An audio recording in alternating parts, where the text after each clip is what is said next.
Hi everyone, DJ here with Tack Bracket. In this video today we're going to work on how to use the direct connect plate to use your outside the waistband holster and get it connected to the tack bracket. Again, the direct connect plate is a part that you'll receive with your unit if you order a full standard unit, and this allows you to basically connect your holster to the plate. This is universal. It has universal holes on it. Fits G-Code holsters, Safariland, Blackhawk, Blade Tech, Forge Tech, or any of those companies that mimic any of those holes patterns by any of those companies as well. First of all, let's get started on this. Today we're using the G-Code OSH holster, and we're going to, this is a Glock 26 holster. I have a Glock 26 blue gun here. This is a Glock 26 holster, and we're going to be using it to install on the tack bracket body.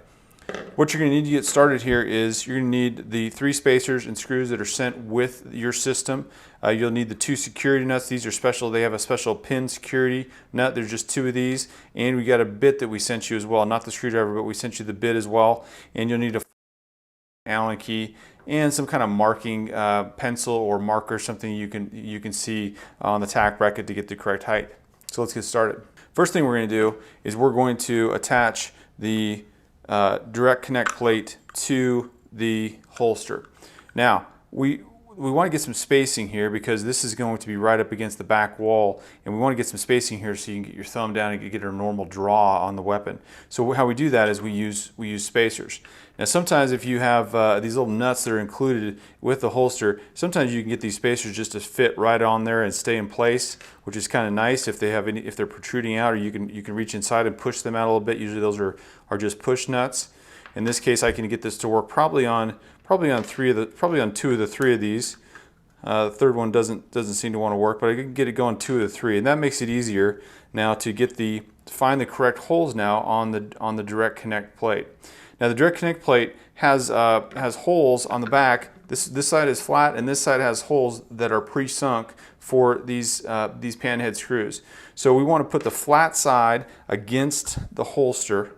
I want to put the flat side against the holster, and because I have 2 of these spacers already here, I found my holes here for the G-Code that line up, and I want to just get those started. Sometimes you just get those started even by hand, a couple turns just to keep them in place before you go to your Allen wrench. Do the 2 that kind of stuck on there, and now the third one, I'm just going to put that spacer in place and then run my screw through that one. Again, the flat part goes toward the holster, and these holes that have been countersunk in the back are going to be toward the back of the holster. So now that I've got all 3 of those started, I can just go ahead and tighten those up. You may want to use a little Loctite on these. Loctite is a good idea if it's in your car. It's going to be vibrating, and you may want to use a Loctite on this if it's going to be permanent. The spacers tend to help a little bit with that. They act somewhat like a washer because you can compress them a little bit. But now you can see what we have here is we have some spacing between this plate, which is going to be the back wall of the tack bracket, where we can now actually reach down and have a grip that we want to mimic what our normal grip would be. So now, next thing we want to do is we'll get it attached to the tack bracket. Okay, one of our big considerations of the tack bracket is height. So it depends on how much height you have in your console. We have a different video for you how to easily figure out how much height you actually have in your console. I'll put a link to that up in the upper corner. But basically, the next thing we want to figure out is the height. For the direct connect plate, we're going to be using these 2 sets of holes here and here. They're not tapped, so they're not going to appear shiny. These are going to appear to be just black holes. There's 2 sets that aren't shiny, and we're going to use the inner set. And on the direct connect plate, we're going to use these holes here. That's what we're going to use to attach. Now there's 2 on this side because that allows you to cant the weapon if you like, using one of these 2 holes here. So you can use either one of those you want. Now the things we really want to consider here are height. First of all, we want to make sure that the tang of the weapon is above the back wall, so we never want to get it below so the retention arm isn't going to work. We want to make sure this tang of the weapon is at least above this back wall here. And the other thing we want to consider is, does it fit in our console? Again, know how much height you have in your console. In general though, we probably want to get the weapon as low as possible while still leaving room for the ability to put a connection screw to your console right underneath the gun. That's one of the things that really limits accessibility is the fact that one of your connections to your console is going to want to be right underneath this weapon somewhere. You can put it between the holster and the back wall. It's still going to be very difficult for anyone to get to, but right underneath the weapon is obviously the best place, because when the weapon is in and the swing arm is over, no one can get access to that screw. So we want to leave it just off the bottom if possible. And in doing that, we want to find out when we're just off the bottom, we want to make a mark right next to one of these holes, next to one of these connection holes, to figure out, or you can even mark the top. You can even mark the top of the plate and see where that is. Now, when I come back, I want to see what line that most likely matches up with, what hole that most likely matches up with. And I can see right through there, that matches up pretty well right there, and it looks like about the third hole from the bottom. Okay, so we've determined that we're going to use the third hole from the bottom on this set of direct connect plate holes here. And on the direct connect plate itself, you have two holes in the front. Now, if you go straight across, the top hole, you're basically going to set the holster up to be straight up and down. If you cant the holster backward to the bottom hole, sounds funny, we're actually going to cant the gun back a little bit. And the reason we do that is what we're dealing with in a console of the car a lot of times is we're dealing with height. And so when we cant a gun forward, we're actually going to increase the height of and increase the clearance needed. When we cant the gun back a little bit, we can actually take away something that may have a big hump here on the handle, on the grip, and we can cant that backward and actually make it lower. So your options here are kind of straight or canted back a little bit. So we're going to remove the handgun. We're just going to set this up in a standard configuration, and I like to put my hand inside the holster like this and line up that top hole on the front with that third hole there. And I'm just going to get one of my security screws here, and I'm going to get it started.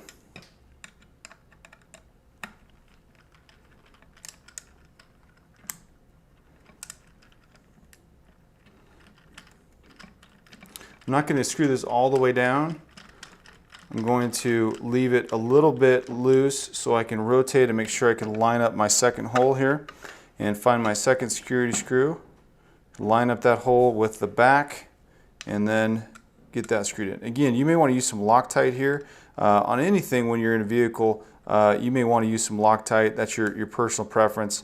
But we recommend using a little bit of Loctite if you want to make sure these things don't come loose, especially with the direct connect plate where it's somewhat of a permanent. I'm going to snug that one all the way down and then snug that one down. So now, as you can see, I have these spacers in place, very solid, and I have a natural draw where I can reach between the back wall of the tack bracket. Once we have our holster attached to the back wall of the tack bracket using a quick disconnect system or our direct connect plate, the next step will be to adjust our retention arm so it fits snugly down over the grip of the handgun, not allowing someone to take out the handgun that's not authorized to do so or we don't want to do so. So in order to do that, we have our patent pending retention arm system here has a threaded arm that when you move the lock to the right, it's going to tighten the arm down. And when you move the lock to the left, it's going to create more space to allow you to accommodate. We can accommodate any handgun on this, from subcompact all the way up to full-size handguns on the tack bracket due to this design. The other adjustability factor comes from this ratcheted swing arm here, where when we put the lock onto, we can go to any of these ratchets that work. And so to start the adjustment process, what we're going to do is we're going to go down to a ratchet that feels like it's where we want to be. Now here we're on the lowest ratchet and it's just way too loose. So that's the lowest ratchet I want to go to. That's the lowest tooth I can clip onto. But you can see here it's way too loose against the back. There's actually little space here underneath between the grip and the retention arm. So what I'm going to do is I'm going to remove this from the system, and I'm going to take the key out and I'm going to spin this lock clockwise. Okay, I'm going to spin this lock clockwise to the right, and I'm going to go about 4 times. Okay, that's going to move it about 1/4 of an inch.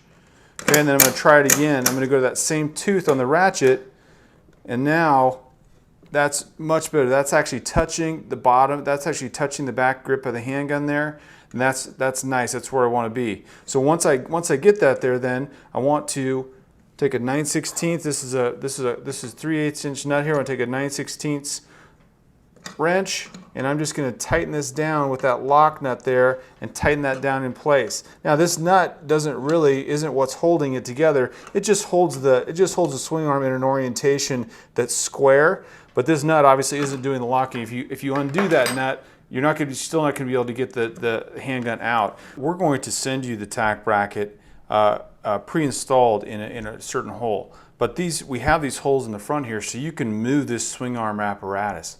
And what you're really looking for here is you want to make sure that the bracket isn't easily moved over the top, the tang of the gun, or over the back grip. Now, in this situation with a Glock 43, the back grip is really pretty small. And so this might be our bigger consideration as far as if we move it further back, it's easier to move it over the top of this grip. It's not easy to do, but if I really put some force in it, this would be tough. If it was in a console, I couldn't get force on it.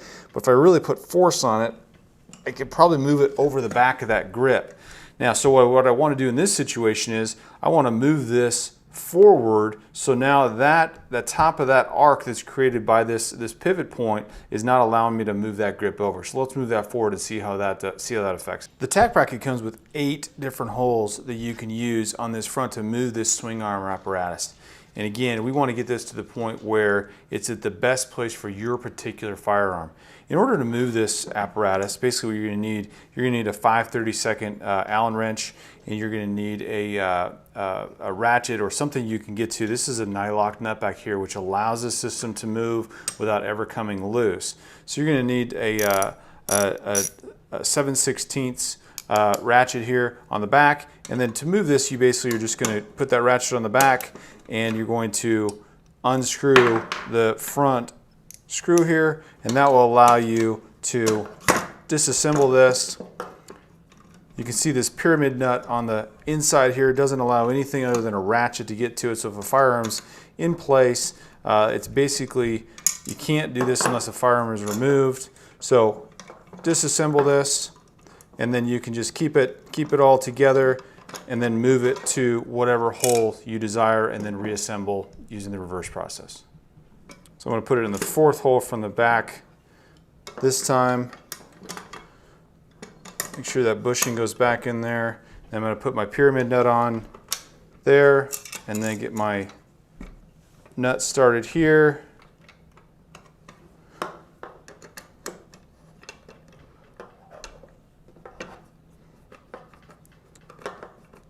And then I'll go to my ratchet to tighten it up. Again, we want to tighten this so so when the swing arm is moving, it stays in the place you want it.